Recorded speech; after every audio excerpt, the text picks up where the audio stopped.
So we've looked at three probability distributions so far. The first one we looked at was geometric, which is where we kept on trying until we succeeded, and we cared about how many trials it took until we got that success. And then we looked at the binomial and the hypergeometric, which to me seem very, very closely related. We have a fixed number of trials, a probability on each of those trials, and we're concerned with how many successes we get. The difference was that in the hypergeometric, the probability with each trial changed because we were depleting the population. With the binomial, the probability stayed the same. But the concept of both of the distributions was very similar. This one's a little bit different. I want you to think about this particular situation here. I spend all day fishing, every day, because the world stopped 3 months ago and I got nothing better to do. And I catch, on average, 4 fish. What's the probability that I'll catch 5 tomorrow? Excuse my punctuation. Okay, this is very different from the others because we don't have a limited or a fixed number of trials here. In fact, if you fish anything like I do, you sit there and you cast and you cast and you cast and you cast many, many times, probably too many to count. And if you fish like I do, your average number of fish you catch is less than 4. But the average number of fish is going to be fairly small. And I am concerned with how many successes we have.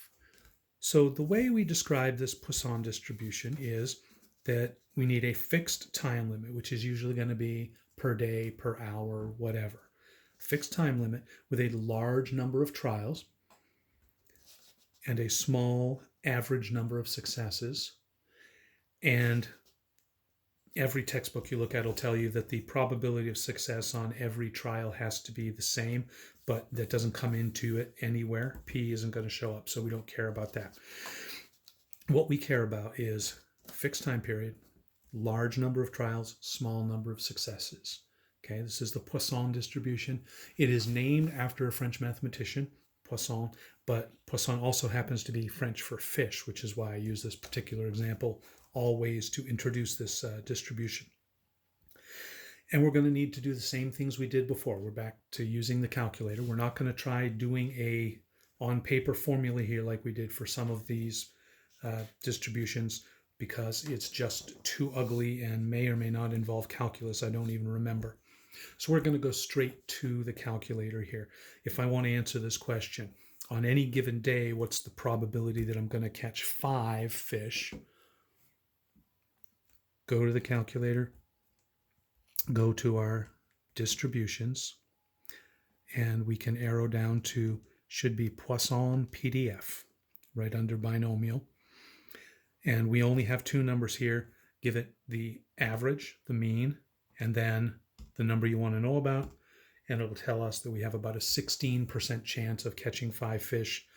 I said tomorrow in the wording of the question, but pretty much on any given day, there's a 15.6% chance of having 5 successes on that day. Now, read down here a little bit. What's the probability that we will catch less than 3?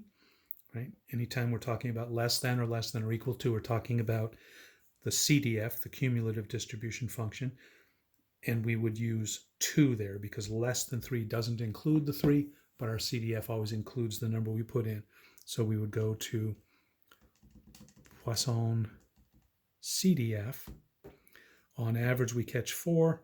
What's the probability tomorrow that we will catch less than 3 or less than or equal to 2?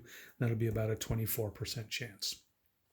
Okay, so real easy to calculate. We don't have to do anything on paper, and we only have 2 numbers to plug in. The other things that we need to be able to do with our probability distributions is our range of likely outcomes. Here, that's going to be very easy to do. If we're talking about the Poisson distribution, you're already given the mean, right? You need that in order to do anything with it, so you're never going to have to calculate it. You'll know it from the beginning. The standard deviation is going to be real easy. It's just going to be the square root of the mean. So here I know my mean is 4, and the square root of 4 is equal to 2. Double this, we get 4. 4 minus 4 is 0. 4 plus 4 is 8. So in this particular case, my range of likely outcomes is anywhere between nothing and 8 fish. And remember, the definition for a range of likely outcomes is that 95% of the time we should end up in there. So we can interpret that as meaning 5% of the time I'm actually going to catch more than 8 fish, but the vast majority of the time, 95%, the number I catch will be somewhere less than or equal to 8.